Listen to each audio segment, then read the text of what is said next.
저 이제 144페이지 5절의 비과세를 보겠습니다. 재산세 파트에서 비과세 파트가 시험에 거의 안 나옵니다. 거의. 근데 재작년에 한번 예외적으로 나왔었죠. 비과세가. 그죠? 그렇기 때문에 당분간은 비과세가 단독으로 나올 일은 없다라고 보고요. 기본사항만 보시면 됩니다. 그러니까 보시면 국가 1번에 지금 국가 등은 다 비과세죠. 국가 등은 모든 조세가 다 비과세입니다. 왜? 걔네가 과세권자니까. 그죠? 그래서 그 양가로 1번에 국가, 지자체, 지자체 조합, 외국정부, 주한 국제기구는 비과세. 근데 외국정부는 항상 뭐예요? 상호주의예요. 상호주의. 동그라미 1번에 뭐라고 돼 있어요? 대한민국 정부기관 재산에 대해서 과세하는 외국정부 재산은 뭐다? 우리나라 정부 재산이 과세하니까 우리도 걔네들이 과세하겠다는 거예요. 비과세 안 된다는 얘기죠. 2번 국가 등으로부터 연부 취득에 따라 매수계약자에게 납세 의무가 있는 재산. 우리가 전 시간에 매수계약자 배웠었잖아요. 납세 의무자 배울 때 국가 걸 내가 연부계약하고 공짜로 쓰면 제가 세금을 낸다고 했잖아요. 그럼 원래는 국가 거니까 원래는 뭘 받아야 돼요? 비과세를 받아야 되는데 그런 경우는 매수계약자가 세금을 내잖아요. 그러니까 예외적으로 국가 등인데도 매수계약자에게 납세 의무가 있는 재산은 뭐다? 매수계약자가 세금을 내기 때문에 비과세가 안 된다. 그런 얘기죠. 그래서 1, 2번은 예외 규정이 안 되는 거고. 그 다음에 2번, 양가로 2번은 지난 시간에 말씀드렸죠? 국가 등이 네 국가 걸 내가 공짜로 쓰면 내가 세금을 냈으니까 내 거를 국가 등이 1년 이상 공용이나 공공용으로 공짜로 쓰게 되면 세금은 누가 내라? 국가 등이 내라. 근데 국가는 뭘 받는다? 비과세다. 그래서 양가로 2번에 비과세가 나왔네요. 나머지 뭐 예외적인 까지 다 갈 거 없습니다. 기본적으로 간단하게 보시면 되고요. 오른쪽 용도 구분에 따라 있죠. 용도 구분. 그죠? 그래서 보시면 뭐 1번에 뭐 도로 하천 제방 국어. 이거는 뭐 당연히 비과세겠죠. 그다음에 거기서 그 양가로 2번에 보시면 동그라미 1번에 얘가 만약에 비과세가 나오잖아요. 그럼 지문으로 하나가 나온다 치면은 가장 많이 출제될 여유가 있는 게 1번이에요. 동그라미 1번. 그러니까 군사기지 및 군사시설 보호구역 중 통제보호구역 내 토지. 통제보호구역. 그러니까 군사시설 통제보호구역은 그러니까 민통선 같은 거 말하는 거예요. 민통선 여러분. 군대상 하시면 알죠? 민통선. 그 전방에 민간인 통제구역. 그죠? 그 안에는 전부 다 지뢰밭이죠. 그렇죠? 근데 거기 보시면 민간인 통제구역 안에 있는 토지는 뭘 해주겠대? 비과세 해주겠대요. 근데 중요한 건 다만이에요. 다만. 전답과수원 및 대지는 제외한다. 그러면요. 민통선에 이렇게 임야가 있고 여기 집이 있고 그죠? 여기 이렇게 대지가 있어요. 그리고 오돈밭이 있고 이렇게 있다는 거죠. 근데 보세요. 얘가 비과세인데 뭐는 안 된대요? 전, 탑, 논, 밭, 과수원, 대지는 안 된대. 그러면요. 여기서 민통선에서 논, 밭, 과수원, 대지 다 빼면 남는 건 이거밖에 없어요. 이게 뭐예요? 이거 임야. 이것만 남는 거예요. 그럼 얘만 비과세 된다는 거. 얘는 뭐예요? 다 지뢰밭이에요. 지뢰밭. 그죠? 그러니까 결국은 지뢰밭만 비과세 된다는 거. 지뢰밭만. 그죠? 왜? 전방에 군대생활 해주시면 알겠지만 전방 임야는 다 지뢰밭입니다. 그래서 못 들어가죠. 여기는 빨간 걸로 이렇게 해가지고 딱 해서 이거 다 바르게 쳐놨죠. 이렇게 못 들어가게. 그죠? 그러니까 결국은 뭐예요? 민통선 안에 토지는 비과세 주는데 전답, 과수원, 대지는 제외니까 결국 지뢰밭만 비과세 주겠다. 그런 뜻이네요. 그래서 얘가 나오면 그걸 기억하셔야 돼. 다만을 기억하셔야 돼. 전답, 과수원 및 대지는 제외에 간다. 얘들은 비과세가 안 된다. 그 얘기입니다. 그거 나오면 그거 하나 기억하시면 되고. 그 다음에 동그라미 3번에 자연공원법에 따른 공원자연보존지구의 임야. 여러분 그냥 생각해보세요. 여러분 임야가 여기 있다 쳐봐. 여러분 임야가 하나 있어. 근데 그 임야가 공원, 자연, 보존 지구에 있대. 그럼 얘가 공원도 힘들고 자연도 힘들어 죽겠는데 그걸 갖다 보존하겠다고 지구를 지정했다는 거예요. 그 이 안에 임야가 있는 거예요. 그러니까 이게 이 임야가 얼마나 경치가 좋고 환경이 좋으면 그 자연 환경이 좋으면 이런 걸 지정해가지고 하겠어요. 그 얘기는 뭐야? 이건 홍길동하고 똑같은 거예요. 아버지를 아버지라 부르지 못하고 내 땅을 내 땅이라 부르지 못하는 거. 명의만 내 앞으로 돼 있지 내 마음대로 아무것도 못하는 거예요. 개발 자체가 안 된다는 얘기지. 그러니까 뭐 해줄게? 비과세 주겠다는 비과세. 그지? 쓸데없는 얘기죠. 그죠? 그래서 공원 자연 보존지구 안에 있면 비과세. 거기서 뭐 동그라미 1번하고 3번 정도 그냥 가볍게 보시면 될 것 같고요. 그죠? 그리고 양가로 3번에 임시용 건축물. 임시용 건축물은 취득세도 비과세고 재산세도 마찬가지로 비과세 줍니다. 왜? 가설 건축물이니까 비과세를 해주겠다. 그 대신 재산세, 과세 1년 미만, 존속기간 1년 미만이어야 된다. 1년 넘어가면 세금 내야 됩니다. 취득세 내고 이거 다 내야 돼요. 그러니까 임시건축물은 당연히 비과세 해주겠다. 그런 얘기네요. 뭐 그 정도 선에서 보시면 될 것 같아요. 비과세는 뭐 굉장히 실제 빈도 자체가 막 높은 게 아니기 때문에 그죠? 가볍게 보시면 될 것 같습니다. 넘어가시고. 자, 그 다음에 146페이지 6절의 과세표준. 자, 이거부터 보겠습니다. 자, 이제 얘가 이제 과표에다가, 과세표준에다가 세율을 곱하죠. 자, 재산세 과세표준은 앞전에 우리가 배웠던 취등록세랑 좀 다르죠. 취등록세는 취득 관련 조세, 그죠? 거래 관계 사고 팔 때 내는 세금이었기 때문에 우리가 직접 거래 금액을 아니까 신고를 했지만 이 지금부터 배우는 재산세는 보유 관련 조세입니다. 보유. 거래 금액이 있다 없다? 없어요. 그러니까 우리가 가서 얼마에 사고 팔았다고 신고할 수는 입장이 아닌 거죠. 그러니까 우리는 세금을 신고를 못하니까 그러면 과세권자는 우리한테 세금을 걷어가야 되니까 걔네들이 세금을 직접 계산합니다. 근데 문제는 뭐라겠어요? 걔네들도 그 부동산의 거래 금액을 몰라요. 왜? 거래 금액이 없으니까. 해서 뭐가 있다 했어요. 걔네들이 직접 세금 계산할 때 기준으로 잡아놓은 금액이 있다. 그걸 우리가 뭐라고 한다? 공시가격이라고 한다. 공시가격. 제가 했죠. 전 시간에 공시가격은 용어가 두 개가 있다. 하나는 뭐? 기준시가가 있고 또 하나는 뭐가 있다? 시가표준액. 그럼 얘는 지방세니까 뭘 가지고 세금 계산하겠어요? 그렇죠. 시가표준액으로 세금을 계산합니다. 그럼 얘는 항상 언제 기준이에요? 6월 1일 기준입니다. 그래서 과세 기준일 현재 시가표준액을 원칙으로 한다. 그래서 공시가격을 가지고 세금을 부과하겠죠.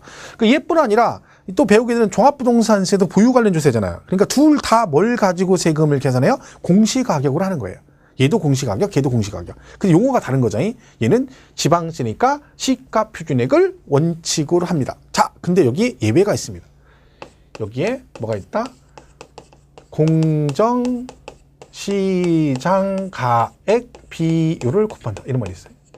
공정시장가액 비율. 그러니까 여기다가 이 비율을 어떤 일정 비율을 곱한다는 얘기인데 이 비율 자체가 그러면 100%를 넘어가진 않겠죠. 왜? 100% 넘어가면 세금을 더 내는 거잖아요. 그러니까 여기에다가 이걸 곱한다는 얘기는 이거에 100% 세금을 내는 건 아니라는 거죠. 그럼 우리한테는 혜택을 주는 거죠. 왜? 원래는 전체 100% 다 내야 되는데 니네들은 다 내지 말고 그거보다 좀 덜 내라. 혜택을 주는 거네요. 자, 그러면 우리가 요 혜택을 보는 게 재산세 과세 대상 전체가 되는 건 아니다. 재산세는 과세 대상이 5개죠. 토지, 건축물, 주택, 선박, 항공기가 있습니다. 그 중에서 여기서 얘들 혜택을 안 주는 거 뭘 것 같아요? 선박, 항공기는 해당사항 없어요. 왜? 그건 아무나 가지고 있는 게 아니잖아요. 그죠? 일반적으로 가지고 있는 부동산만 혜택을 줍니다. 그래서 요걸 곱하는 것보다 토지하고 건축물 그리고 뭐 주택 얘네들만 공정시장가에 붙는 얘네들만, 그렇죠? 그러니까 부동산만 해주는 것, 부동산, 토지, 건축물 그리고 주택 얘네들만. 이때 비율이 법으로 얘가 고정돼 있는 건 아니에요. 고정돼 있는 건 아니고 그 시장의 상황을 봐가면서 그때 뭐요? 정하는 거예요. 그러니까 막 부동산 경기가 막 아주 계속 나빠지면 저 비율을 더 낮추고 경기가 좋아지면 높이고 그러는 거죠. 그 비율이 얘 같은 경우는 최저 50에서 최대 90% 범위 안에서 정하도록 돼 있고 주택은 서민생활과 밀접한 관계가 있기 때문에 혜택을 줍니다. 너는 최저 40에서 최대 80%요 범위 안에서 비율을 정하도록 되어 있는데 지금 계속 적용되는 건 얘는 현재 70%로 되어 있고 얘는 60으로 되어 있습니다. 60%. 이렇게 현재 적용을 하고 있습니다. 근데 이게 고정된 건 아니라는 거죠. 근데 거의 뭐 변동이 없습니다. 그냥 간단한 얘기죠. 그러니까 이렇게 돼 있다. 그래서 토지, 건축물, 주택의 경우에만 얘를 곱한다. 그럼 이게 문제가 나오면 내용이 진짜 없거든요. 근데 되게 많이 틀려요. 왜 그러냐면 이 공정시장가율 있죠. 이거는요. 이 토건주, 얘만 해당해. 토건주. 토지, 건축물, 주택만 해당이 돼요. 토건주. 그러니까 얘네들만 이걸 하는 거야. 그러니까 지문에 토지, 건축물, 주택이란 말이 안 나오면 얘는 나오면 안 돼요. 그러니까 공정시장가액 비율을 곱한단 말은 언제만 나온다? 지문상에 토지, 건축물, 주택이란 말이 언급이 되었을 때만 나와야 된다. 자, 그럼 시험 문제 이렇게 나오는 거죠. 재산세 과세표준 맞춰보세요. 재산세 과세표준은 시가표준에게 공정시장가의 비율을 곱한 금액으로 한다. OX? 이렇게 나와요. 뭐 근데 뻔하죠. 지금 여러분 제가 안 보고 있지만 동영상 듣고 계시지만 제가 지금 OX 그러면 멍 하고 있을 거예요. 눈만 크게 뜨고 그죠? 갑자기 제가 뭐 질문했는데 뭘 질문했는지 모르죠? 갑자기 뭔가 하고 있다가 OX 그러는 거야. 그죠? 눈만 크게 뜨고 있는 거죠. 집중이 안 되는 거죠. 자, 재산세 과세 표준은 시가 표준에게 공정시장가액비를 곱한 금액으로 한다. OX? 땡. 그랬어요. 왜? 공정시장가액비는 누가 나왔을 때만 토지, 건축물, 주택이 나올 때만 사용해야 된다 했죠. 재산세 과세 표준 그랬잖아. 그럼 얘가 나오면 안 되죠. 그때는 그냥 시가 표준에 그래야 돼요. 근데 만약에 토지의 재산세 과세 표준, 토지분 재산세 과세 표준은 시가 표준액이다. 그럼 땡 틀립니다. 왜? 토지가 나왔잖아. 그럼 뭐라고 해야 돼요? 시가 표준액 그러면 안 되고 시가 표준액의 공정시장가액비를 곱한 금액으로 한다. 그래야 된다는 이거지. 그러니까 결론은 뭐다? 원칙은 시가 표준액인데 누가 나오면 지문에 토건주가 나오면 뭐가 나와야 된다? 공정시장가액비를 나와야 된다.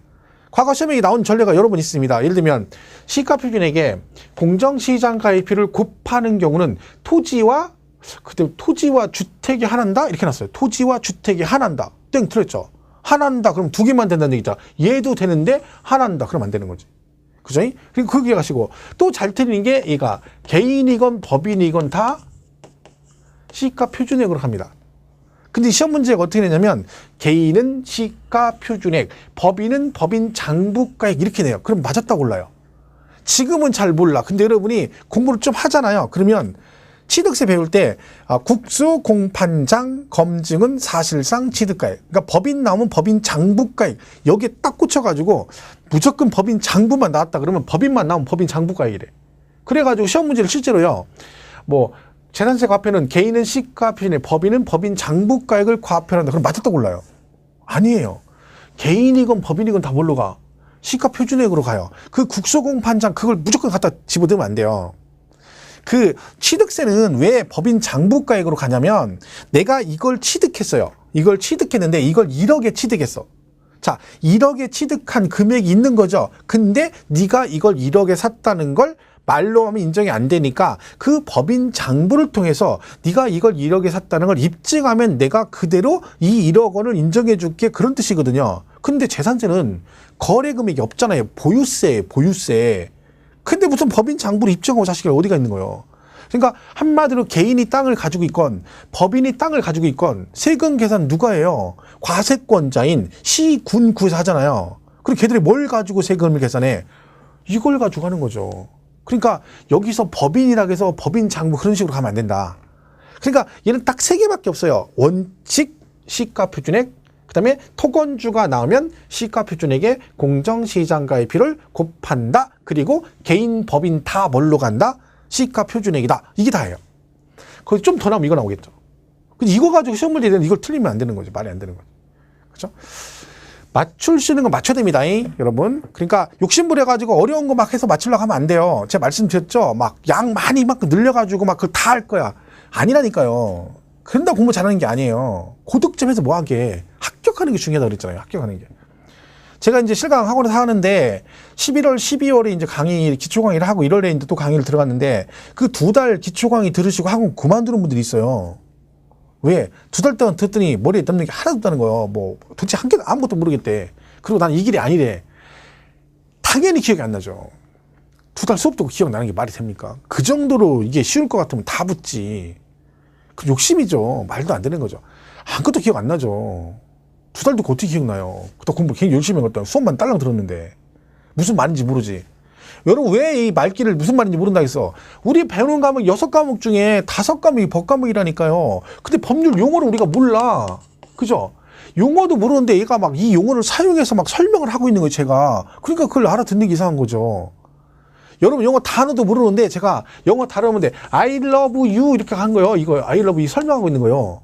근데 여러분 단어를 몰라. 근데 뭐래? I love you래. 그러면 여러분 이게 얘 저 죽일 놈인지 난 너를 죽이려고 한다. 너를 뭐 미워한다. 사랑한다. 뭔 얘기 어떻게 하냐고.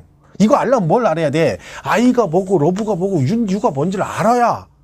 그 다음에 I love you가 무슨 뜻인지 아는 거 아니에요. 근데 여러분이 이거를 모른단 말이에요. 지금. 아직. 근데 이거를 이해 못한다고 짜증내고 나는 아니야. 이건 말이 안 되는 거잖아요. 아무리 사람이 급해도. 그렇잖아. 순서라는 게 있는 거예요, 순서. 이게 누적이 돼야 실력이 늘어나는 거예요. 근데 막 그냥 욕심부려가지고 많이만 하려고 막 60만 있어가지고 들으면 이해해야 되고 이거 들으면 최소 반 이상은 안 해야 되고 그런 게 어디 있어요. 그런 게 아니라니까. 그러니까 공부는 열심히 해야 되는데 그 양이 너무 욕심부릴 거 없어요. 고득점 욕심부리지 마시고 60에서 몇 개만 더 맞으면 돼. 그죠? 그러니까 항상 너무 저기 하지 말고 차근차근 가야 돼. 차근차근. 이제 시작이야, 이제 시작. 그죠? 이제 시작. 네. 자, 그래서 146페이지 6절. 재산세 과표 1번. 토건주 나왔죠? 토건주. 자, 토건주 나왔네요. 토지 건축물 주택에 대한 재산세 과세 표준은 과세 기준일 현재 시가 표준액에 부동산 시장 기타 등등에서 공정시장가액표를 곱한다. 왜요? 토건주가 나왔으니까 공정시장가액표를 곱한다라고 나와 있는 거죠. 그래서 동그라미 1번에 토지 건축물은 50에서 90, 주택은 40에서 80% 범위 안에서 정하도록 되어 있는데 그 미니 강의에 보면 토지 건축물은 현재 70%로 되어 있고 주택은 60%로 되어 있다. 그죠? 그 얘기입니다. 그리고 선박, 그러면 선박 항공기는 과세 표준이 뭐겠어요? 안 배웠다 하지 말고 그러죠. 선박 항공기는 얘들이 아니니까 이건 나오면 안 되니까 그럼 뭐라고 하면 돼? 원칙대로 시가 표준액. 그러니까 선박 항공기는 100% 다 세금을 내라. 그런 뜻이네요. 그죠? 자, 그래서 정리하시면 됩니다. 자, 정리하면 뭐라고요? 원칙은 시가 표준액 그러면 되고 토건주가 나오면 공정시장가액률이 나와야 되고 얘네가 안 나오면 얘는 나오면 안 된다. 그리고 개인이건 법인이건 다 뭘로 간다? 시가 표준액이다. 됐죠? 이렇게 정리하시면 되겠습니다. 자, 그 다음에 147페이지 실전의 재산세 세율이 나옵니다. 세율. 일단 얘는 세율이 여기다 이제 곱하는 거잖아요. 여기다 이렇게 했죠. 여기다 이렇게 세율 곱하는 거죠. 근데 이 세율은요, 그 대상에 따라 틀립니다. 양도, 그러니까 재산세 과세 대상별로 세율이 틀립니다. 자, 그럼 보겠습니다. 자, 이렇게 붙고. 세율. 재산세 대상이 토지가 있고, 그 다음에 건축물, 뭐 있어요? 주택, 선박, 항공 이렇게 돼 있죠. 선박, 항공.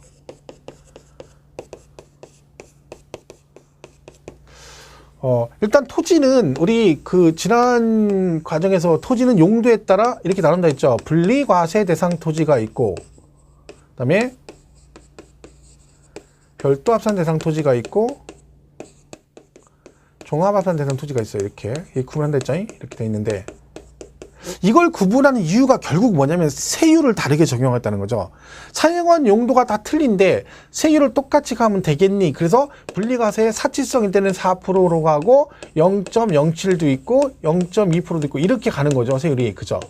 그리고 별도는 누진으로 되어 있어요. 0.2에서 0.4%로 되어 있고, 그죠? 종합은 0.2에서 0.5% 구조로 되어 있습니다. 이렇게. 근데 만약에 세율 파트가 시험에 나오잖아요. 토지가 나오잖아요. 이거 한번 맞추기 진짜 힘듭니다. 왜냐면 여러분 만약에 옛날에 시험에 이런 게 나온 적 있어요. 염전 이렇게 해서 염전. 세율인데 염전이 몇 프로냐 물어봐요. 그럼 염전 이 중에 있거든요. 얘가 0.2%인데 이거를 맞추려면요. 여기 분리별도 종합에 뭐가 있는지 다 알아야 돼요. 그래야 그걸 맞출 수가 있어요. 그 어느 순간에 무슨 수로 맞춰요, 그거는. 불가능한 거지, 거의. 그래서 얘가 나오면 못 맞춰요. 그러니까 토지를 자세히 문제를 내면 거의 뭐 포기하다시피 해야 되는 거죠. 포기하다시피. 그죠? 왜? 그거 다 외워서 맞출 수가 없으니까. 그러니까, 근데 얘가 잘 나오진 않아요. 근데 최근에 세율 파트가 가장 최근에 나왔을 때 토지가 나왔어요. 토지가. 근데 그때는 시험 문제 좀 쉽게 나왔어, 그나마. 그러니까 만약에 얘가 뭔가 세율이 또 나온다 치면 가장 많이 나오는 게 이 건축물하고 주택입니다. 어쨌든 여러분이 토지는 모르더라도 뭐는 꼭 알고 가야 되는 거예요. 그죠? 이 건축물하고 토지, 주택은 무조건 기억을 해야 됩니다. 건축물하고 주택하고 얘는 꼭 기억을 하셔야 돼요. 얘네들 시험에 가장 많이 출제가 됩니다. 실제로. 자, 건축물은 자 보세요. 일반 건축물은 0.25%를 부과합니다.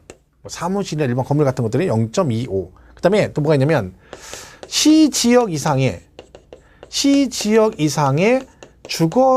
등의 공장이 있다. 이때 그러면 이 공장 건축물은 어떻게 되느냐 그런 거죠. 자, 얘는 잘 보세요. 이 건축물인데 공장이래요. 근데 공장 건축물도 원래 이걸로 가야 되는데 이 공장이 지금 어디 있어요? 시지역 이상, 일반시, 특별시, 광역시의 주거 지역 등에 있답니다. 주거 지역 등. 원래 공장은 용도 지역상 공업 지역에 있어야 되잖아요. 근데 주거 지역 등에 공장이 있느냐? 주거 지역에 공장이 있습니까? 없습니까? 있죠. 그죠? 있다고 했잖아요. 근데 굴뚝 연기나는 공장 없다 했죠? 무슨 공장? 봉제 공장 같은 데 있다. 봉제 공장. 그죠? 이런 아이스 난방 이런 만드는 공장이 되잖아요. 제가 말씀드렸죠. 옛날에 저도 제가 IMF 터지고 잠깐 잘못했을 때 그 공장 다녔었거든요. 봉제 공장.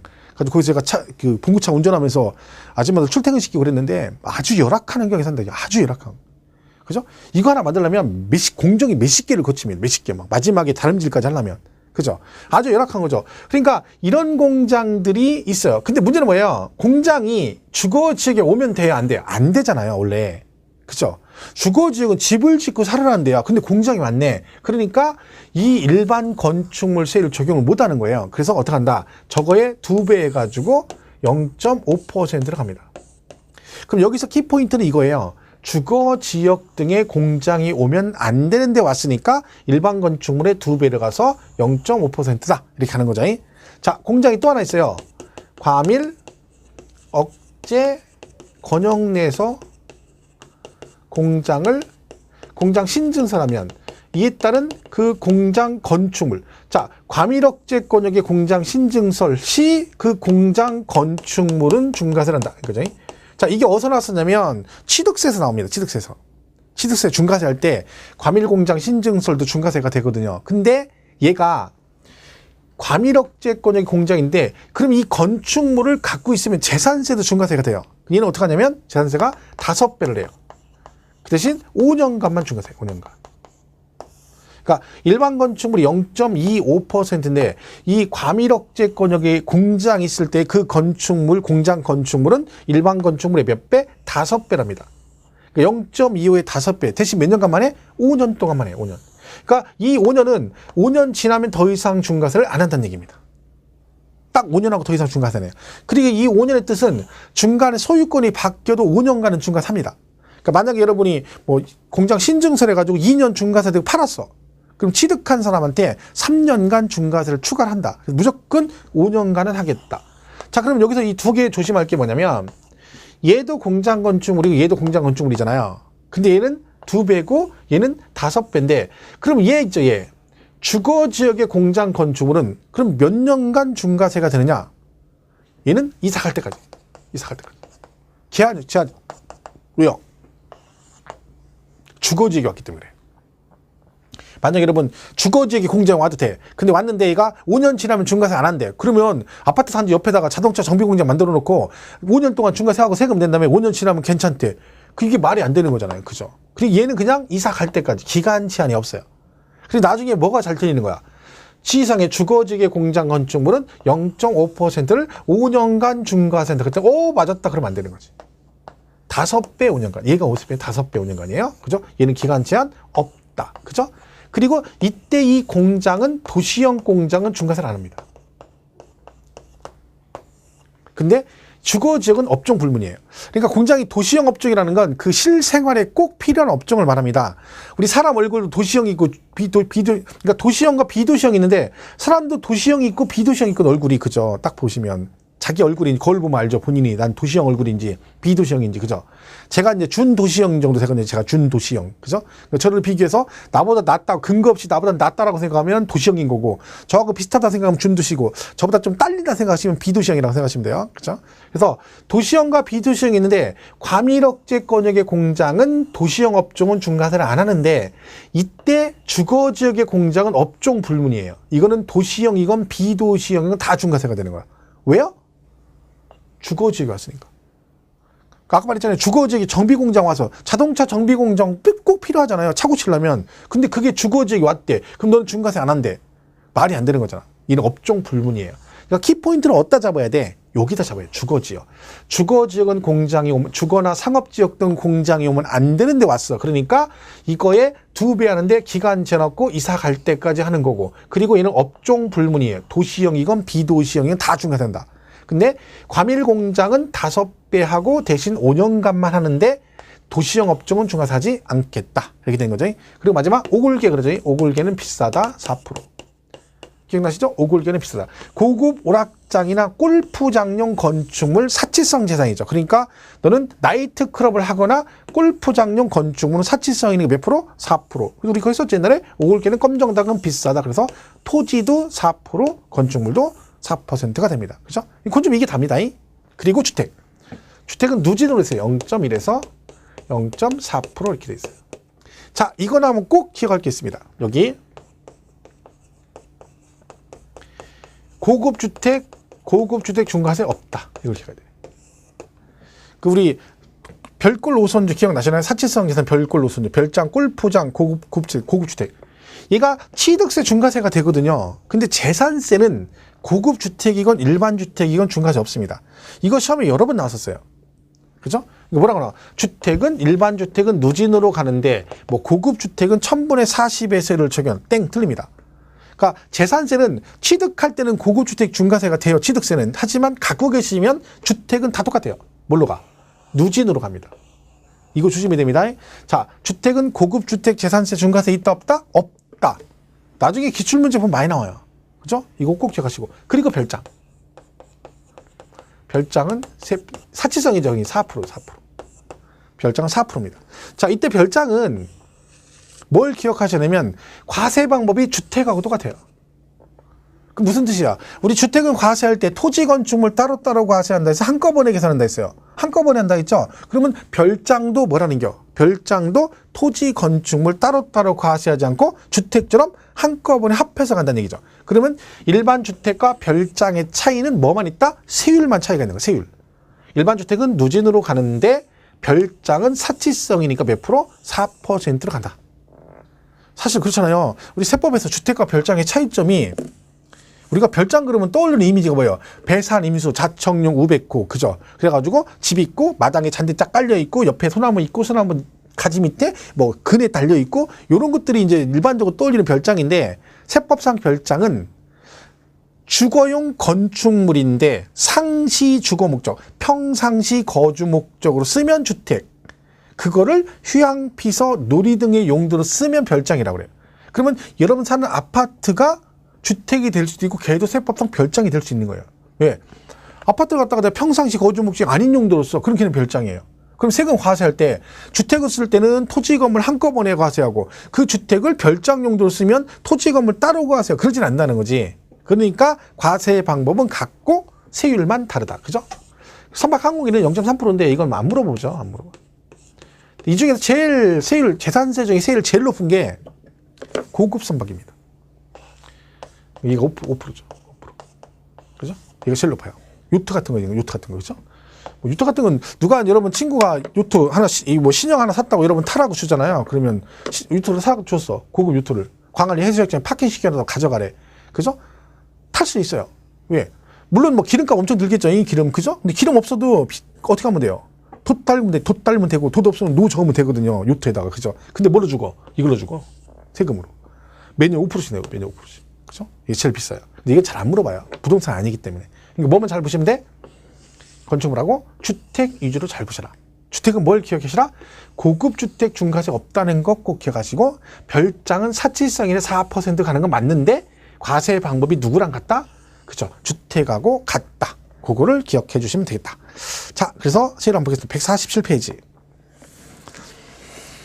세율 구조해가지고 재산세는 비례세율과 누진세율 구조로 되어 있습니다. 자, 비례는 과표가 커지면 세율도 같이 높아지는 거, 과표가 커지면 세율도 같이 높아지는 걸 누진 그러고, 금액의 크기와 관계없이 세율이 항상 일정한 걸 비례세율 그래, 비례세율. 그죠? 그러니까 재산세 중에 비례와 누진으로 되어 있는데 재산세 중에 누진세는 딱 3개밖에 없어요. 별도 합산, 종합, 이거죠, 이거. 이거하고 요거. 주택. 그러니까 별도, 종합, 주택. 요 3개만 뭐예요? 누진으로 돼 있고. 누진은 이런 식으로 표시되죠? 구간별로. 그죠? 이 3개만. 이 3개만 누진이고 나머지는 다 비례세율이에요. 나중에 얘들이 이 별도 종합 주택이 누진이잖아요. 이 별도 종합 주택 이 3개가 나중에 종부세 과세 대상이 되는 거예요. 종합부동산세 과세 대상이 됩니다. 나머지는 종부세 안 내거든요. 그죠? 그래서 누진은 3개밖에 없다. 그죠? 자, 2번 표준세율. 지방자치단체장은 특별한 재정수요나 재해 등의 발생으로 재산세 세율 조정이 불가피하다고 인정되는 경우 조례로 정한 바에 따라 표준세율의 100분의 50 범위에서 가감할 수 있다. 우리가 지방세 배우는 세율 3개는 다 가감 조정할 수 있습니다. 취득세도 100분의 50 범위에서 할 수 있고 얘도 마찬가지고 등록세 마찬가지고. 다만 이거 중요하죠. 가감한 세율은 해당 연도에만 적용한다. 그러니까 이 세율 자체를 가감 조정할 수 있는데 그거를 한번 해가지고 막 앞으로 5년간 하겠다 이런 건 안 된다는 거야. 그 해에만 된다는 거지. 그러니까 올해 만약에 가감 조정했어요. 그럼 내년에 다시 하려면 내년 다시 조례로 정해야 됩니다. 한 번에 2년 이렇게 안 된다는 거죠. 그래서 거기 시험에 가감한 세율은 5년간 적용한다라고 나온 적이 있죠. 그럼 땡 틀립니다. 언제라고요? 그 해에만 적용할 수 있다. 그거 좀 조심하시면 돼요. 그 다음에 대상별 토지 나와요. 그죠? 토지가 종합합산 나와 있고, 그죠? 그러면 보세요. 우리 재산세 중에요. 재산세는 다 물건별 과세라고 말씀드렸죠. 근데 재산세 합산이 있어요. 재산세 중에. 합산. 그러니까 합산이란 말은 개인별로 합해서 한꺼번에 세금을 계산한다 그랬죠. 그럼 재산세 중에 합산은 딱 2개밖에 없습니다. 뭘까요? 대놓고 합산이라고 써 있잖아. 별도 합산, 종합 합산이에요. 그러니까 이 2개만 재산세를 합산하고 나머지는 합산이 없어요. 그러니까 얘네 둘은, 그리고 우리 세법의 모든 합산은 개인별 합산이라고 보면 돼요. 개인별. 부부지간도 합산 없어, 이거는. 그죠? 그러니까 부부 합산이 하나 있긴 있어요. 나중에 임대소득 배울 때. 그거 빼고는 그냥 무조건 일단 합산 나왔다. 근데 뭐 부부 합산, 뭐 세대별 합산 이런 거랑 무조건 틀리는 거예요. 부부지간 금슬이 아무리 좋아도 이런 합산 없어요. 그죠? 온열 막 땡볕에 막 온도 한 40도 막 이렇게 올라가는데도 근데도 막 둘이 손 붙잡고 다녀. 땀띠 나는데 막 손 붙잡고 다녀. 50 넘었는데 그렇게 금슬이 좋아. 그래도 소용 없어요. 이는 합산 안 돼요. 그죠? 합산 안 된다 했죠? 절대 없습니다. 개인별 합산이다. 그런 얘기죠. 개인별 합산. 자, 근데 이때 합산은 뭐밖에 없다고요? 별도 종합만 합산합니다. 자, 그럼 분리과세 대상 토지는 합산해요? 안 해요? 안 해요. 그러니까 여러분이 만약에 분리과세 2필지를 가지고 있어. 그럼 재산세가 어떻게 나온다는 거야? 따로따로 계산한다는 얘기고, 별도 합산 2필지를 가지고 있으면 그 2개를 합해서 한꺼번에 세금을 계산한다. 그 뜻입니다. 그래서 거기 147페이지 토지의 동그라미 1번 종합합산 대상 토지라고 돼 있죠. 자, 납세 의무자가 소유하고 있는 해당 지방자치단체 관할 구역에 있는 종합합산 대상이 되는 토지 가액을 모두 합한 금액을 과세 표준으로 하여 초과 누진세를 적용한다.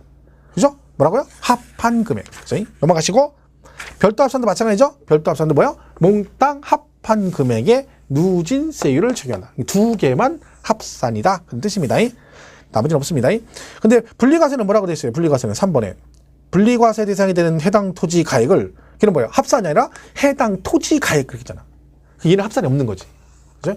이거 되게 중요한 개념 잘 구분하셔야 돼요. 합산은 2개밖에 없어요. 나머지는 합산 없어. 그럼 여러분 주택은 합산이 안 해요. 주택.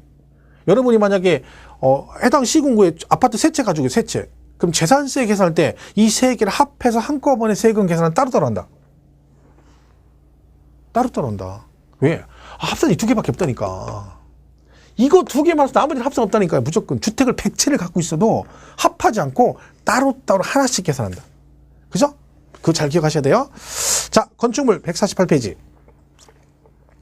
시군 내 소유자는 각각의 건축물, 당연히는 합산 없죠. 건축물이니까. 그죠? 각각의 건축물을 과세금 현재 사용 용도에 따라 다음과 같이. 그래서 일반 건축물은 뭐라고 되어 있어요? 1000분의 2.5, 0.25. 동그라미 2번 주거지역 내 공장 건축물. 지웠네요. 제가. 그죠? 아까 했죠? 시지역 이상의 주거지역 등 공장이 주거지역에 오면 안 된다 했잖아. 왔으니까 2배에서 1000분의 5. 동그라미 3번 사치성 오글개는 비싸다 1000분의 40. 3번 주택. 주택에 대한 재산세는 주택별로 뭐라고요? 주택별로 초과 누진세를 적용한다. 여러분 주택을 100채를 가지고 있어도 세금 계산은 어떻게 한다?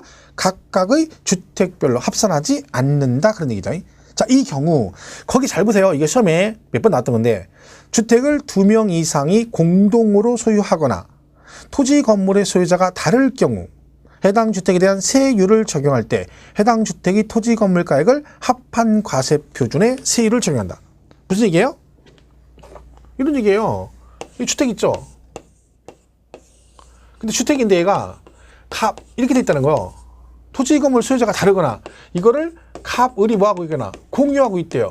자, 이러거나 저러거나 재산세 계산 어떻게 한다 했죠? 주택은 이 건축물과 토지를 따로따로 하지 않고 어떻게 한다고요? 두 개를 합한 과세 표준에 세율을 적용한다. 이 말이잖아.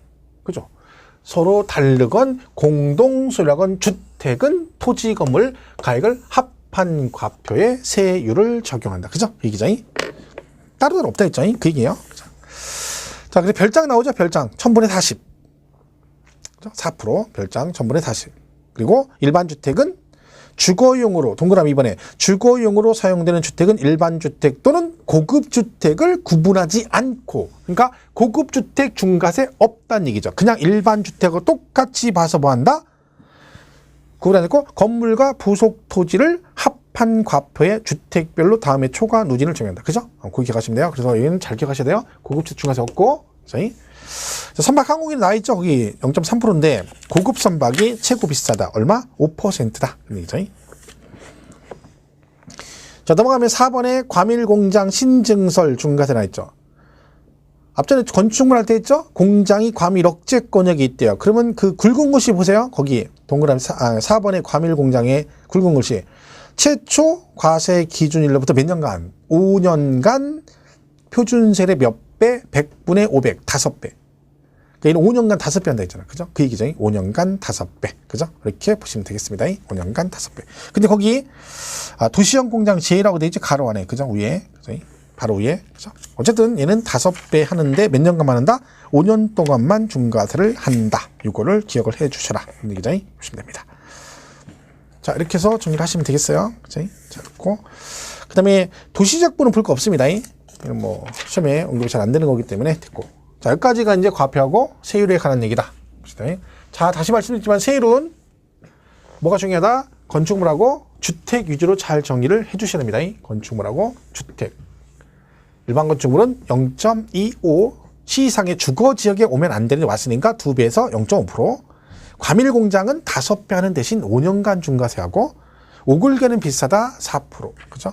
주택은 누진으로 가는데 고급 주택 중과세가 없다는 거 꼭 기억하시고요. 별장은 사치성이라 4%로 가는데 얘는 뭐 주택하고 과세 방법이 같다. 즉 뭐다?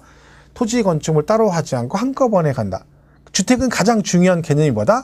어떤 경우든 토지와 건축물을 따로따로 과세하는 경우는 없다. 요거 중요합니다. 잘 기억하시면 되죠. 자, 그럼 세금 계산했어요. 그럼 내야 되죠? 152페이지 부가징수가 나옵니다. 세금을 걷어야 되는 거예요. 보통징수라 했죠. 보통징수.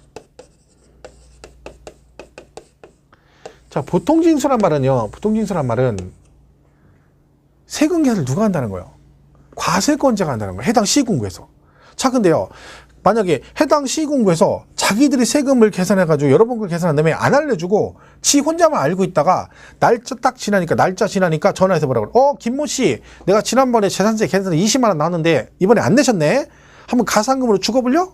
이러면 돼야 안 돼요. 말도 안 되는 거죠. 지 혼자 알고 있으면 안 돼요. 그래서 알려줘야 돼요. 그래서 알려주는 걸 뭐라 그래? 고지한다고 그래, 고지. 자, 근데 알려줬어요. 그때 뭐야? 다음 연도에 뭐라고 해서 알려줘. 뭐라고? 밴드에다가 뭐 예를 들면 수원시 재산세 납세 의무자의 모임 해가지고 밴드 만들어가지고 밴드에다 올려줘. 김모 씨 20만 원, 이모 씨 10만 원 하고 됐냐? 이렇게 알려줘요? 아니면 카톡에다가 보내줘? 아니면 메일로 보내줘? 아니면 문자로 보내줘? 안 되죠. 뭘로 해줘? 서면으로 해, 서면으로. 그래서 고지서가 나와요, 고지서. 그래서 고지서가 나와요. 자, 고지서가 나왔어요. 이번에는 알았어, 내가 고지서 보내줄게. 나왔어. 근데 딱 고지서 받았더니 받자마자 딱 봤더니 뭐라고 또 들어보니까 뭐라고 돼 있어. 내일까지 안 내면 가만두지 않겠다라고 써 있는 거예요. 무슨 얘기야? 받긴 받았는데 납부기한이 내일이야. 내일까지 내는데 그 전날 받은 거예요. 그럼 돼, 안 돼? 안 되죠. 미리 받아야 돼. 미리 받아야 돼. 근데요, 너무 빨리 받아도 안 되고 너무 늦게 받아도 안 되는 거예요. 왜? 너무 빨리 받으면 시간이 많이 남았으니까 어떻게 해? 잃어버릴까 어디다 잘 두죠. 잘 뒀는데 얼마나 잘 뒀는지 본인도 어디다 뒀나 몰라. 그렇죠? 그래서 적당하게 보내야죠. 날짜. 고지서는 납기 개시 몇 일 전까지 발부를 해야 되느냐. 우리 전 시간에 우리 날짜 말씀드렸죠? 우리가 하는 건 10일, 걔네가 하는 건 5일 이야기했잖아. 그럼 고지서는 걔네들이 우리한테 보내는 거니까 납기 개시 5일 전까지 발부를 해야 된다. 그런 거죠. 그럼 이제 세금 내는 거죠. 고지서. 그죠? 그럼 토지는 9월 달입니다. 9월 16일부터 9월 30일이고 건축물, 선박, 항공기는 7월에 냅니다. 7월 16일부터 7월 31일까지 내는 거죠. 자, 중요한 게 남았는데 중요한 게 빠졌네요. 뭐가 빠졌어요? 그쵸? 주택이 빠져, 주택. 자, 주택은 어떻게 한다? 반반이죠. 후라이드 반, 양념 반, 치킨 반 있는 게 아니라 주택도 반반 있어요. 반반 주택 2분의 1 내고 여기도 주택은 맨다 2분의 1씩 낸다. 반씩 낸다. 그죠? 그러니까 주택은 세금이 나오면 2분의 1은 7월 달에 나오고 2분의 1은 9월에 낸다 그랬죠. 자, 이 말은 고지서가 2번 나간다는 얘기고 일거리가 많아졌다는 얘기죠. 그죠? 근데 그러면 만약에 5만 원 나왔는데 아니 5천 원 나왔어. 근데 2,500원은 7월 달, 2,500원 9월 달. 이건 누가 봐도 불합리하죠. 그래서 뭐가 있다? 짜잘한 금액은 한꺼번에 부가징수할 수 있다라는 규정이 주택에 있습니다. 그게 얼마냐? 나오죠. 20만 원 이하면 한꺼번에 부가징수할 수 있다라고 했어요. 그러니까 주택분 재산세가 20만 원 이하로 나오면 한꺼번에 보낼 수도 있다. 그 기준이 20만 원 이하입니다. 자, 그러면 7월 달과 9월 달 중에 언제 한꺼번에 부가징수 할 수 있느냐? 자, 세금은 항상 올림픽 정신이랬어요. 더 빨리, 더 많이. 빨리빨리, 많이. 빨리빨리, 많이. 자, 7월, 9월 중에 몇 월 달? 그렇죠. 빨리니까 7월 달에 한꺼번에, 이때 한꺼번에 부가징수 할 수 있다. 얼마 이하면? 20만 원 이하면. 자, 이 말은요, 강행 규정은 아닙니다. 제가 이 얘기를 했던 어떤 분이, 선생님 전 15만 원 나왔는데, 15만 원인데, 7만 5천 원은 7월 달, 7만 5천 원은 9월에 나왔대. 그럴 수 있어요. 이 말은 뭐냐면, 20만 원 이하일 때는 한꺼번에 부가징수 할 수 있단 말은 네가 20만 원 이하면 한꺼번에 할 수도 있고 아니면 원래대로 2분의 1씩 할 수 있다는 거야. 대신 20만 원 초과되면 무조건 2분의 1씩 해야 된다는 얘기죠. 그러니까 한꺼번에 부가징수 할 수 있는 경우는 언제만 할 수 있다는 거야. 20만 원 이하일 때만 할 수 있다는 얘기지. 무조건 20만 원 이하면 한꺼번에 해라 그런 뜻이 아니죠. 할 수도 있고 그건 알아서 하라는 얘기야. 대신 20만 원 초과되면 이유 불문하고 2분의 1씩 해야 된다. 뭐가요? 주택이죠, 주택. 왜? 주택이 2번 나가니까 그렇습니다. 자, 그래서 152페이지 납기. 부가징수의 과세 기준은 6월 1일이고요. 납기 나오죠? 정기분 그런 박스에 있잖아. 건축물 7월, 토지 9월, 주택은 해당 연도 부가징수 2분의 1은 7월 달, 2분의 1은 9월인데 다만 밑에 해당 연도 부가세액이 얼마라고요? 20만 원 이하인 경우는 조례가 정하는 바에 따라 납기를 언제 더 빨리 7월 달에 한꺼번에 부가징수할 수 있다라고 되어 있네요. 선박 항공기는 7월에 내시면 됩니다. 양으로 2번 수시부가라고 되어 있죠. 만약에 여러분이 세금을 내야 되는데 과세권자가 7월 달에 부과를 해야 되는데 누락을 시켰어요. 모르고. 그럼 8월 달에 발견을 했어. 그러면 그 과세권자가 그럽니까? 이건 제 불찰이니까 죄송합니다 하고 그럼 내년에 다시 보낼게 이러겠습니까? 그냥 바로 즉각 발견 즉시 부과할까요? 발견 즉시 부과입니다. 그래서 2번에 수시부가 위 1 규정에도 불구하고 시장 군수는 과세 대상에 누락, 빠뜨리거나 위법이나 착오 등으로 인하여 이미 부과한 세액을 변경하거나 수시부가 사유가 발생할 때는 수시로 부가 징수할 수 있다. 당연하죠. 이거를 옛날에 없다 이렇게 나온 적도 있어요. 그죠? 그랬죠? 3번 징수 방법. 징수 방법 뭐라고요? 보통 징수. 그죠? 보통 징수. 양가로 2번 재산세를 징수하려면 고지서는 언제까지 보내라고요? 오른쪽 굵은 글씨 되어 있네요. 납기 개시 몇 일 전? 우리가 하는 건 10일, 걔네가 하는 건 5일이니까 5일 전까지 발급을 해야 한다. 그죠? 이렇게 되어 있네요. 보시면 되고. 자, 그리고 그 3번에 과세 방법 어쩌고 나와 있는데 그 중에 동그라미 4번에 보면 이 3에 따라 납세 고지를 발급하는 경우 토지에 대한 재산세를 한 장의 납세 고지서로 발급하며 토지 외 재산은 대상별로 구분해 한 장으로 구분하거나 물건의 종류별로 한 장의 고지서를 발급할 수 있다. 이렇게 돼 있네요. 그러니까 무슨 얘기냐면 토지는 분리, 별도, 종합 이게 세 개가 있잖아요. 토지가. 그죠? 그럼 분리과세도 있고 별도도 있고 종합도 있을 수 있어요. 여러분이. 그죠? 그러면 분리과세 고지서 따로 보내고 그다음에 예를 들면 별도 따로 이게 아니라 한 장에다가 분리, 별도, 종합 한 장으로 무조건 보내라 그런 얘기죠. 그러니까 여러분 어떤 때 그 토지분 재산세 고지서 보시면 한 장에 본인이 다 있잖아요. 세 개. 그러면 분리과세 얼마, 별도 얼마, 종합 얼마 한 장으로 돼 있습니다. 그러니까 토지는 분리, 별도, 종합을 따로따로 과세하는 게 아니라 한 장의 고지서다 보내고 나머지는 이제 주택은 주택대로 건축물은 건축물대로 나올 수 있다는 거죠. 물론 주택 여러 개면 한 장에다가 주택 다 내보낼 수 있죠. 그래서 원칙적으로 그래서 토지는 무조건 한 장의 납세 고지서로 발급하고 토지 외의 재산은 건축물, 주택, 선박 및 항공기로 구분하여 과세 대상 물건마다 각각 한 장의 납세 고지서로 발급하거나 물건의 종류별로 한 장의 고지서로 발급할 수 있다. 그러니까 주택이 하나만 나가면 되는 주택 여러 채여도 주택이 세 채가 있어. 그러면 따로 내분하면 안 되죠. 한 장에다가 주택은 다 내분할 수 있다. 뭐 그런 얘기입니다. 이렇게 해서 여기까지 정리하시고요. 다음 시간에 153페이지 소액쟁수 면제 있죠? 여기부터 정리를 하도록 하겠습니다.